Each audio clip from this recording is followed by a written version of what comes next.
پیشاب کی تکلیف ہے اور خطرات گرتے ہیں تو آپ نیچے انڈر ویئر استعمال کریں، یا آج کل میڈیکل پیمپل بھی ملتے ہیں، نیچے باندھ دیں تو کوئی قطرہ نیچے نہیں گرے گا، اور ہر نماز کے لیے نیا وضو کریں۔ مثلا جو مغرب کو تم نے وضو کیا ہے وہ عشاء تک کافی ہے، چاہے قطرے گرتے رہیں، چونکہ آپ معذور ہیں اس لیے آپ پر کوئی گناہ نہیں ہوگا، لیکن کوشش کریں کہ وہ قطرے جو ہیں وہ مسجد میں نہ گریں، نیچے انڈر ویئر رکھیں یا نیچے وہ پیمپر رکھیں تاکہ حفاظت رہے۔ باقی یاد رکھو اس سے عذاب نہیں ہوگا، وہ جو حدیث میں ہے کہ پیشاب کے قطروں سے نہیں، وہ تو احتیاط ہی نہیں کرتا تھا، آمدن نہیں بچتا تھا، اور ان کو وہ ناپاک بھی نہیں سمجھتا تھا، دھوتا بھی نہیں تھا۔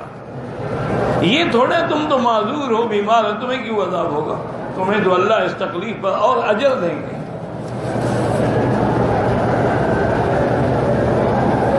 عورت حیض کی حالت میں حرم کے اندر نہیں آ سکتی، باہر صحن میں بیٹھی رہے۔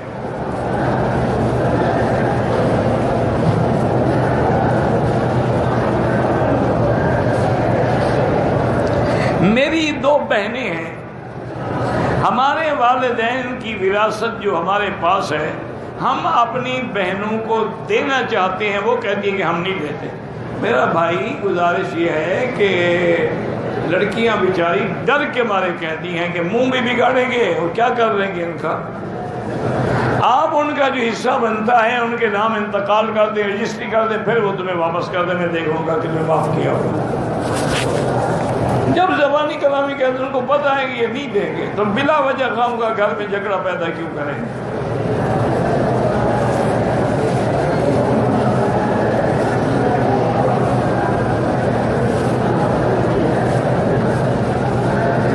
میں نے بیوی سے وعدہ کیا تھا کہ جب پیسے ہوں گے تو مکان لوں گا، پیسے نہیں ہیں تو کیا کرو، کوئی گناہ نہیں ہے۔ آپ نے یہی وعدہ کہ جب اللہ توفیق دے گا تو مکان لے کے دو گے، جب ہے ہی نہیں تو کیا کرو، کوئی گناہ نہیں۔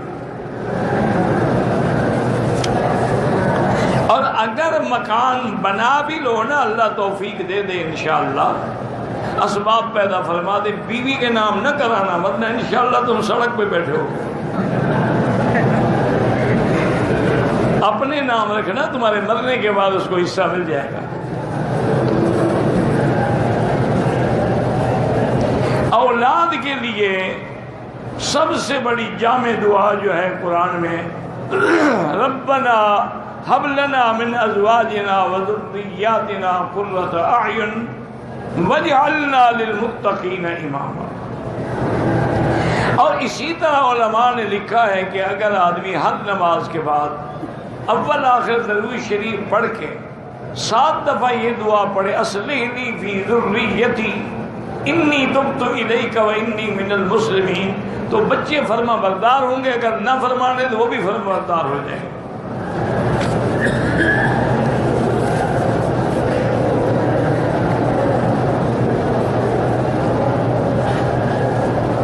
کہتے جی کہ پاکستان میں جو میزان بینک ہے ان لوگوں کے پاس حضرت مولانا محمد تقی عثمانی مدد اللہ کا فتویٰ بھی ہے۔ ہاں وہ بالکل وہ بینک جو ہے وہ اسلامی کام کرتا ہے، مولانا ایسے نہیں کسی کو فتویٰ دے دیتے، اور بلکہ میرے معلومات میں تو شاید میزان بینک میں ان کا بیٹا یا ان کا بھتیجا کوئی عزیز خود بھی وہ وائس چیئرمین کے عہدے پر ہے۔ بہرحال وہ بینک جو ہیں وہ مضاربت، مشارکت اور مرابحت اسلامی طریقوں پہ کام کرتے ہیں، ان کو آپ بالکل سیونگ اکاؤنٹ میں دیں، جس اکاؤنٹ میں دیں، بالکل ٹھیک ہے۔ ایک مسئلہ سمجھ لو، دماغ میں بٹھا دو، بہت سارے لوگوں کو، میرے بھائیوں کو یہ بات سمجھ نہیں آتی، وہ کہتے ہیں دیکھو جی اگر ہم سودی بینک سے لین دین کرتے ہیں، قرضہ لیتے ہیں تو وہ ہم پر 10% سود لگاتے ہیں، یا ہم ان کے پاس اکاؤنٹ میں پیسے رکھتے ہیں صرف تو ہمیں 7% دیتے ہیں، تو یہ بینک والے، میزان والے بھی تو یہی کرتے ہیں، یہ غلط بات ہے۔ وہ بینک جو ہیں جو سودی بینک ہیں ان کو جب آپ 10 لاکھ 50 لاکھ دیتے ہیں وہ یہی پیسہ آگے سودی بینکوں کو سٹے میں لگا دیتے ہیں. ان سے لیں گے 10%، تمہیں دیں گے 7%، 3% ان کو بچ جائے گا. پیسے بھی تمہارے، ان کو گھر بیٹھے 3% مل گئے. میزان بینک والے یا البرکہ والے یا اسلامی بینک والے یہ کام نہیں کرتے. وہ یہ کرتے ہیں کہ مثلا میرے پاس 10 لاکھ روپے ہیں، اور آج کل پاکستان میں 10 لاکھ کی کیا حیثیت، 1 لاکھ کے برابر بھی نہیں، کیونکہ ویلیو ختم ہو گئی. تو ہم 10 لاکھ سے کوئی بڑا کاروبار نہیں کر سکتے.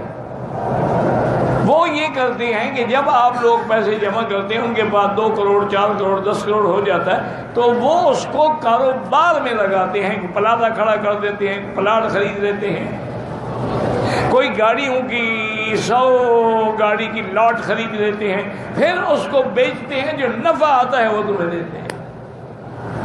اس لیے کبھی نفع زیادہ ہوتا ہے، کبھی کم ہوتا ہے، اور کبھی گھاٹا بھی ہو سکتا ہے، لیکن عام طور پہ الحمدللہ گھاٹا نہیں ہوتا.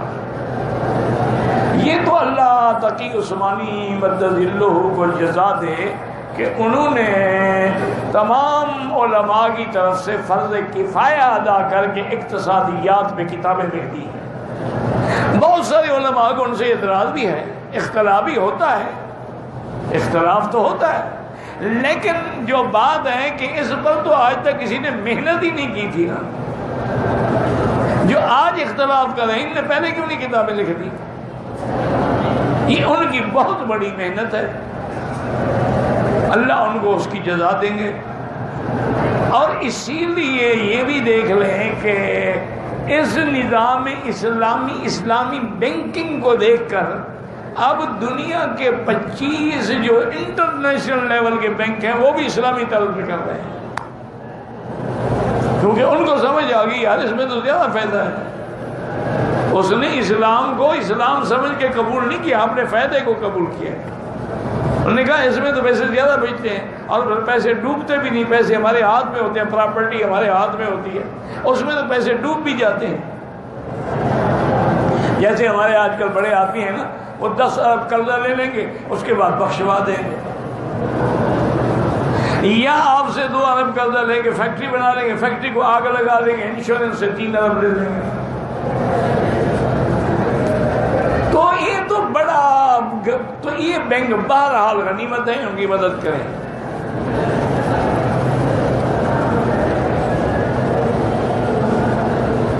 جو رزق کے لیے باہر نکلے ہیں بالکل محنت بھی کرو اور اللہ سے مانگو بھی. رزق کے لیے محنت بھی کرو لیکن اللہ سے مانگو بھی، اور استغفار جو ہے وہ زیادہ پڑھا کرو.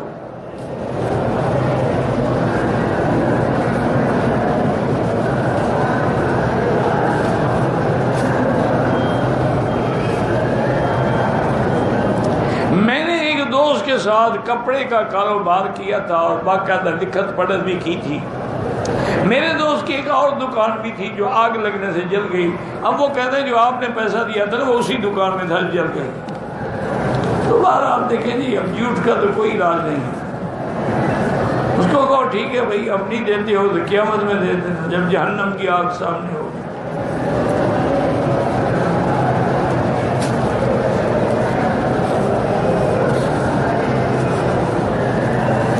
اگر کسی نے احرام کی حالت میں غلطی سے خوشبو والے صابن سے ہاتھ دھو لیے 2-4 ریال خیرات کر دو.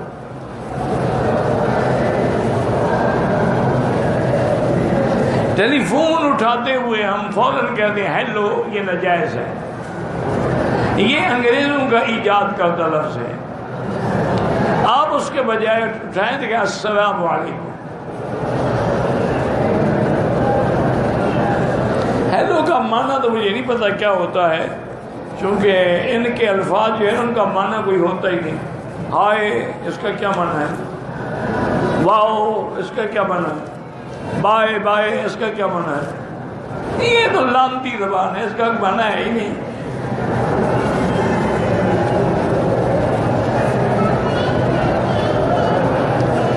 اپنے کمرے میں بھی اگر آپ کا کمرہ حدود حرم میں ہے تو 1 لاکھ ملے گا، لیکن حرم کی نماز کا کیا مقابلہ ہے؟ یہاں تو 27 لاکھ ملتا ہے۔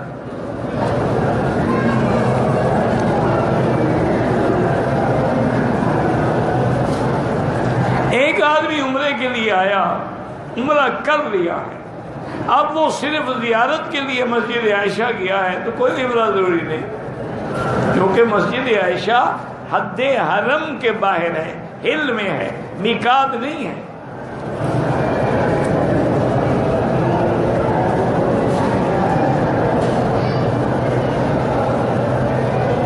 ایک عورت مدینہ منورہ سے آئی تھی، آ رہی تھی، اس کو حیض آ گیا، اس نے عمرے کی نیت کی تھی، اب اس نے جیرانہ سے عمرہ کیا۔ جیرانہ سے کیوں کیا؟ جب نیت کی تھی وہی عمرہ اس کا تھا، جیرانہ جانے کی کیا ضرورت تھی؟ جب پاک ہو جاتی عمرہ کر لیتی۔ بہرحال انشاءاللہ کوئی دم نہیں۔ غیر مسلم کے سود کا مال حلال ہے؟ بالکل نہیں، وہ بھی حرام ہے۔ وہ تو مسئلہ ہے کافر حربی کے بارے میں، کہ جو کافر مسلمانوں سے جنگ کر رہے ہیں ان کا مال جو ہے سود نہیں ہوتا، ان کا تو سارا مال لینا جائز ہے، مال غنیمت ہے، سود کا کیا ہوا؟ لیکن یہ تو نہیں نا کہ جو جنگ نہیں کرتے ہیں۔ اب دیکھیں نا، مثال کے طور پر ہندوستان کافروں کا ملک ہے، لیکن اس کے باوجود اسلام کا بھی کتنا زور ہے، مدرسے ہیں، مساجد ہیں، ہمارے عہدیدار ہیں، ہماری عزت ہے، ہمارا مقام ہے، تو اس وہاں بھی سود نہیں لینا چاہیے۔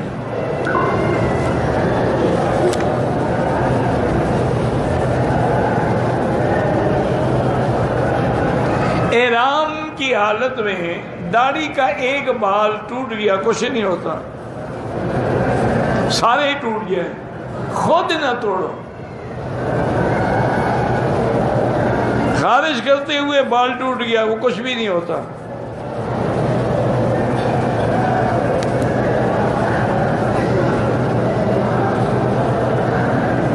مقتدی کو امام کے پیچھے چاہے نماز جہری ہو یا سری ہو فاتحہ پڑھنے کی ضرورت نہیں، چونکہ امام فاتحہ پڑھ رہا ہے وہی مقتدی کی فاتحہ ہے۔ من کان لہ امام فقراءۃ الامام لہ قراءۃ، وہ جو حدیث مبارک ہے کہ نماز فاتحہ کے بغیر نہیں ہوتی، اگر تم علیحدہ پڑھ رہے ہو یہ امام ہو تو اب فاتحہ پڑھو۔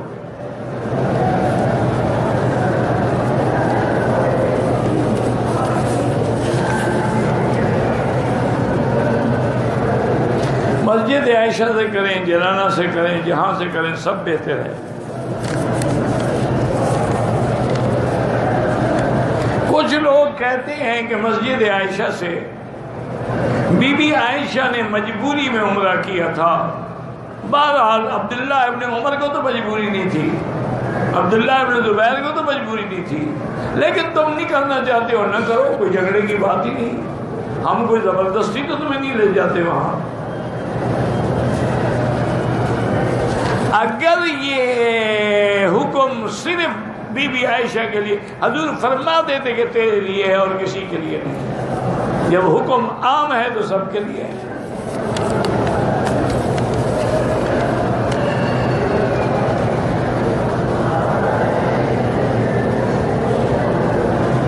کہتے ہیں کہ میں دوسری شادی کرنا چاہتا ہوں، آپ میری کیا مدد کر سکتے ہیں؟ میری تو اپنی نہیں ہوتی، تمہاری کیا کروں گا؟ اللہ کے بندے کئی سال ہو گئے میری دوسری شادی نہیں ہوتی، تو تمہاری مدد کیسے کروں؟ لوگوں کو وظیفے بتاتا ہوں، ان کی ہو جاتی ہے، میں جو کہ خود پڑھتا نہیں۔ ایسا کرو کہ سورۃ الرحمن روزانہ اول آخر درود شریف 11 دفعہ اور 3 دفعہ سورۃ الرحمن پڑھ کے اللہ سے دعا مانگو کہ یا اللہ مجھے باعث خیر اور باعث رحمت، باعث مودت دین والا رشتہ نصیب فرما۔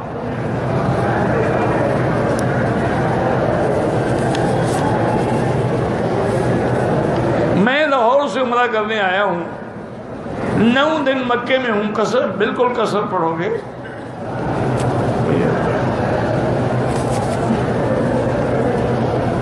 طائف سے عمرہ زندوں کے لیے نہیں، جو لوگ فوت ہو گئے یا جو معذور ہوں ان کے لیے کر سکتے ہیں۔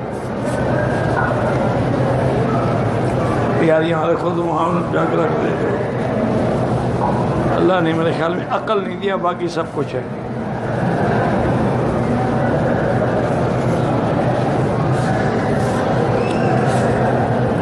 کہتے تھے کہ انگوٹھے میں اگر فیروزے کا نگ پہنے بالکل پہنو، کوئی مسئلہ نہیں. بس بعض علماء اس لیے منع کرتے ہیں کہ فیروزہ زیادہ تر شیعہ استعمال کرتا ہے، چونکہ ابو لولو فیروز جو ہے وہ سیدنا عمر کا قاتل تھا، اس کے نام سے کہتے ہیں یہ فیروزہ ہے. بہرحال یہ ایک جھوٹ ہے، لیکن نہ پہنو تو اچھی بات ہے، لیکن پہنو تو منع نہیں ہے. صرف فیروز وہ تو نہیں تھا، فیروز دہلوی بھی تو گزرے ہیں اللہ والے.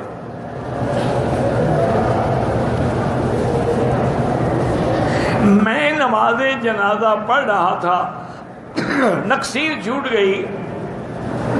میں نے سلام سے پہلے تکبیریں کہہ دی.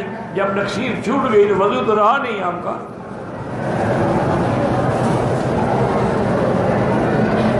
کہتے جی کہ آپ کا اصل اور نام کیا ہے؟ نام پوچھ کے کیا کرو گے؟ وہ ہمارے ایک دوست تھے مولانا قیم الدین رحمۃ اللہ علیہ، علی پور کے علاقے کے تھے. بڑا مواحد آدمی، بڑا مجاہد آدمی. اب ان کے بیٹے بھی ماشاءاللہ اپنے باپ کے مقام کو سنبھالے ہوئے ہیں. وہ کسی جگہ تقریر کر رہے تھے تو کسی نے چٹ لکھا کہ حضرت آپ اپنا نام، اپنی قومیت، اپنی عمر اور اپنی جگہ بتائیں. انہوں نے کہا میرے ساتھ رشتہ کرنا ہے. آپ نے رشتہ کرنا ہو تو آ جانا، میں بتا دوں گا، ورنہ میں تقریر کر رہا ہوں، میں کوئی بھی ہوں تم سنو. یہ تحقیق تو وہاں کی جاتی ہے جب کوئی رشتہ داری کرنی ہو. تبلیغ ہے، درس ہے، قرآن ہے، اس میں نام کی کیا ضرورت ہے؟ سود کھانے والوں کے ساتھ کھانا پینا تو میرا بھائی کافروں کے ساتھ بھی جائز ہے. حضور نے خود کافروں کو دعوت دے کے کھانا کھلایا. تو یہ مسئلہ نہیں رہے گا. کوشش کرو کہ ان کے ساتھ نہ کھاؤ پیو، کیونکہ اللہ والے کہتے ہیں کہ جب حرام کا رزق اندر جاتا ہے تو دل سیاہ ہو جاتا ہے، پھر نہ نماز میں مزہ آتا ہے نہ اللہ کے ذکر میں مزہ آتا ہے.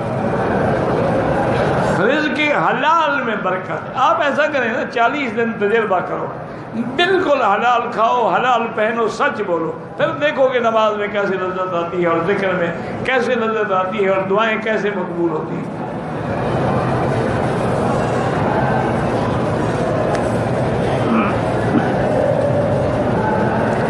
ایک عورت ہے، اس کے حسب عادت ایام ختم ہو گئے، غسل کر کے پاکستان سے عمرہ کر لیا. ایک دن بعد تھوڑا سا شک ہو گیا، پھر ایک دن بعد ختم ہوا، ٹھیک ہو گیا، لیکن آئندہ احتیاط کیا کرو. تمہاری عادت ہے 7 دن پورے کر لو. اگر پھر بھی کوئی داغ لگتا ہے، اندر کپاس رکھ کے باقاعدہ تسلی کرو. داغ نہ لگے تو پھر غسل کر لو. بعد میں کوئی قطرہ آ جائے تو گرمی کی وجہ سے آتا ہے، موسم تبدیل ہو گئی، پھر آدمی طواف کرتا ہے، صفا مروا دوڑتا ہے، محنت کرتا ہے.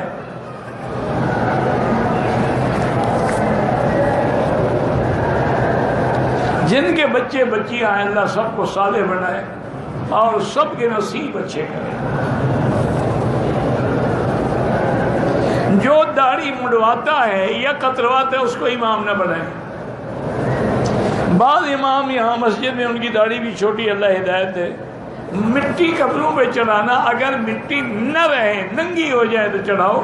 یہ تو نہیں کہ محرم والے دن آ کے مٹی چڑھاؤ اور پھر مٹی چڑھا کے اوپر دال ڈالتے ہیں، یعنی ہم تو گوشت کھائیں گے، ابا تم دال کھاؤ.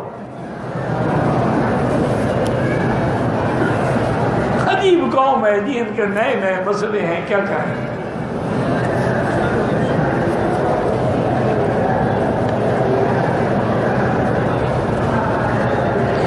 جس احرام سے ایک مرتبہ عمرہ کر لیا ہے، اس احرام کو دھوئے بغیر دوسرا عمرہ کر سکتے ہیں؟ کر سکتے ہیں، کوئی پلید تھوڑا ہو گیا ہے.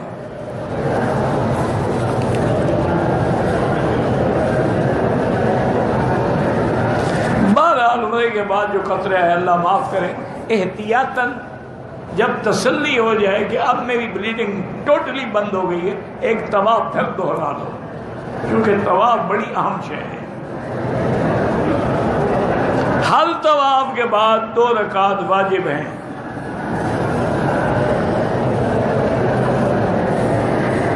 میرا بھائی درجہ ثالثہ میں رہتا ہے، یہاں جو درجہ ثالثہ میں کتابیں پڑھائی جاتی ہیں نا وہ اس کے لیے لے جاؤ. یہ حرم میں مہات ہوتے ہیں نا، یہ جیسے ابھی مغرب سے پہلے یہاں 10 ان سے پوچھ کے کہ بھی درجہ ثالثہ کی کتابوں کا کیا نام ہے، کہاں ملے گی، وہ لے جاؤ.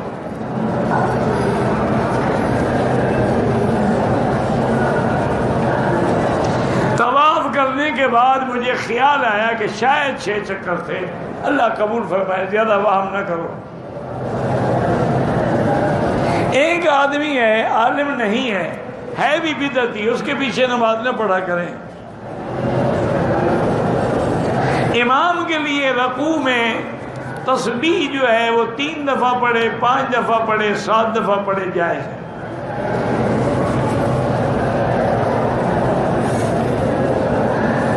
میں مکے میں رہتا ہوں، اب میں اپنے ملک جا رہا ہوں، بالکل طواف الوداع کر کے جائیں.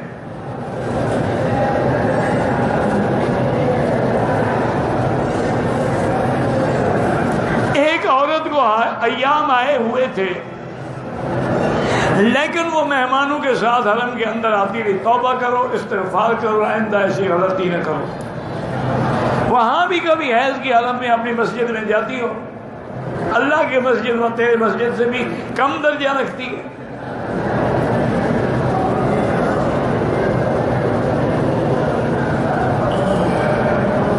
کہتے جی کہ 26 اکتوبر کو اشاعت التوحید والوں کے آبائی گاؤں میں پنج پیر میں جلسہ ہوگا. اللہ کامیاب فرمائے. بھئی ہم تو اس بات کے قائل ہیں، وحد ہوں، اہل توحید ہوں، اہل سنت ہوں. اللہ کامیاب فرمائے. باقی کوتاہیاں، غلطیاں، مسئلوں میں اختلاف ہر جگہ ہوتا ہے. کہتے کہ میں نے کسی سے سنا ہے کہ بیوی کے پاؤں تلے جنت. بس بیوی کے پاؤں پکڑے رکھو. ماں کے پاؤں تو سنے تھے، بیوی کے تم نے ڈھونڈے ہیں.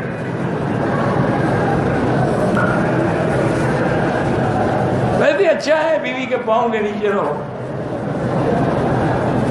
آج کل بڑے آدمی کا یہی حال ہے نا، بیگم آگے چلتی ہے وہ جوتی اٹھا کے پیچھے چلتے ہیں جیسے یتیم بچے جا رہے ہیں. جو شریعت میں نہیں چلے گا اللہ ایسے ذلیل کرے گا.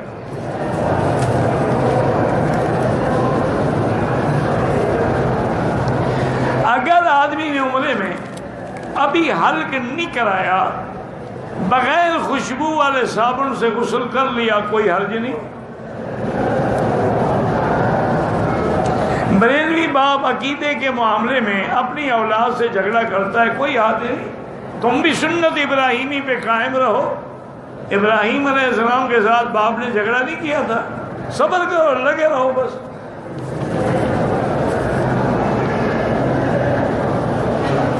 میں پاکستان سے آیا ہوں، ایک عمرہ میں نے کر لیا ہے، دوسرا عمرہ کر سکتا ہوں، 100 کر سکتے ہو.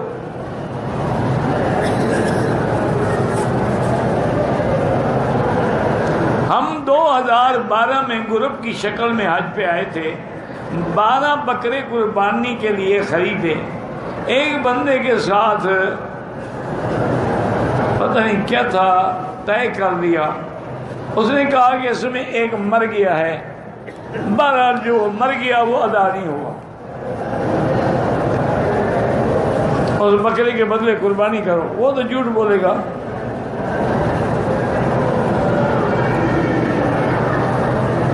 ایک شخص کی بیوی 5 سال سے ناراض ہو کر اپنے گھر پہ ہے، اس کا شوہر جو ہے وہ شرابی ہے. طلاق ہوگی، طلاق تو نہیں ہوئی جب تک وہ طلاق نہ دے، چاہے شرابی ہو یا فاسق ہو یا فاجر ہو. لیکن اس عورت کو چاہیے کہ خلو کا دعویٰ دائر کر کے اپنی جان چھڑائے.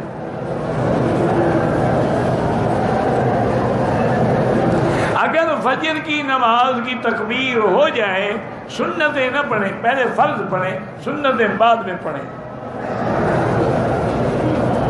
میں نے ایک عمرہ کیا، 3 دن کے بعد مسجد عائشہ کیا، دوسرا عمرہ کیا. بات چھوٹے تھے، نہیں منڈوائے. مدینے میں والد نے کہا کہ عمرے میں ہیں، بالکل جب تک بال نہیں مڑوائیں آپ عمرے میں ہیں، آپ سر پہ اس طرح بھی پھروائیں اور دم بھی ادا کریں۔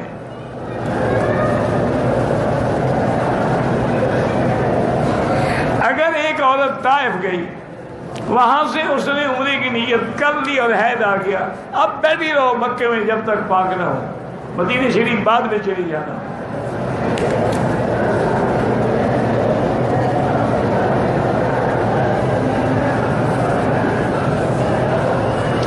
حضور نے جو دعائیں مانگی تھی، یا اللہ ایک تو میری امت کو کسی ایسے عذاب سے ہلاک نہ کرنا جو پہلی امتوں کو آپ نے کیا، اور ایک شفاعت کے لیے رکھ لی۔ صفا مروہ میں گرین لائٹ کے درمیان دوڑنا بالکل ضروری نہیں ہے، دوڑنا تو منع ہے، تیز تیز چلا کرو۔ عورتوں کا محرم کے بغیر زیارتوں پہ جانا بالکل ناجائز ہے۔ عورت کے چہرے کے آگے کپڑا لٹکا رہے بس، یعنی نقاب باندھے نہیں، کپڑا لٹکا دے۔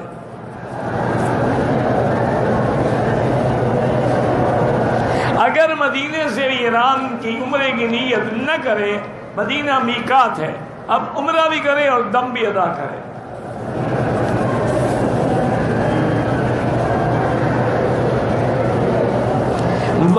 نماز کے دوران والدہ کے ساتھ بچے جو ہیں وہ بڑے روتے ہیں، یا تو کوئی کسی عورت کو دے دے کہ میں ان کو تھوڑا سنبھالو، میں نماز پڑھ لوں، اور تو کوئی حل نہیں۔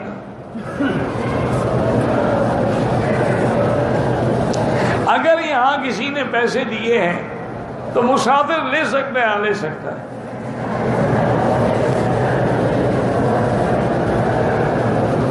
میرا بھائی، روزی کے لیے سب سے بڑا عمل ہے استغفار۔ استغفر اللہ الذی لا الہ الا هو الحی القیوم واتوب الیہ، یہ کم از کم روزانہ 1000 دفعہ پڑھا کرو۔ شادی کے لیے سورۃ الرحمن پڑھ کے دعا کیا کرو۔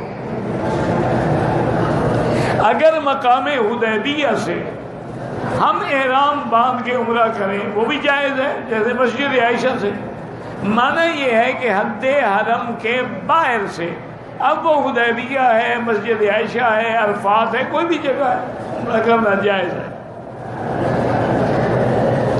امام صاحب کے پاس حنفی ہے تو سورۃ فاتحہ نہ پڑھے۔ عصر اور عشاء کی سنت جو ہے، عصر کے بعد تو سنت ہے ہی نہیں، عشاء کے بعد جو سنت ہے وہ 2 رکعت ہیں، اور پہلے پڑھے سنت غیر مؤکدہ تو 4 رکعت۔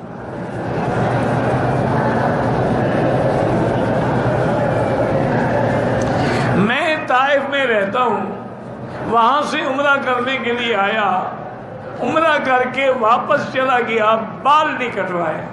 تو جب تک بال نہیں کٹواؤ گے آپ احرام میں ہیں، جتنی غلطیاں کرو گے دم پڑتے جائیں گے۔ مکے میں آ کے بال بھی کٹواؤ اور دم بھی ادا کرو۔ یہ طائف میں رہتے ہو، تم نے مسئلہ نہیں پوچھا کسی سے؟ عجیب لوگ ہیں، کیا کریں آپ۔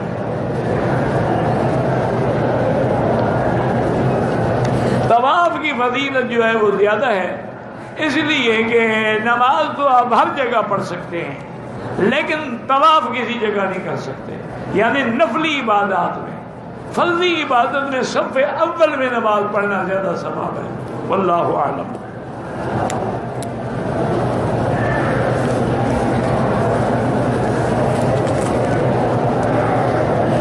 میرا بھائی، حدود حرم جو ہیں ہر طرف سے لکھا ہوا ہے، بدایہ حرم، نہایہ حرم، جیسے مسجد عائشہ تک حد ہے، ادھر عرفات تک حد ہے، جیرانہ تک حد ہے، ہر جگہ حد لگی ہوئی ہے۔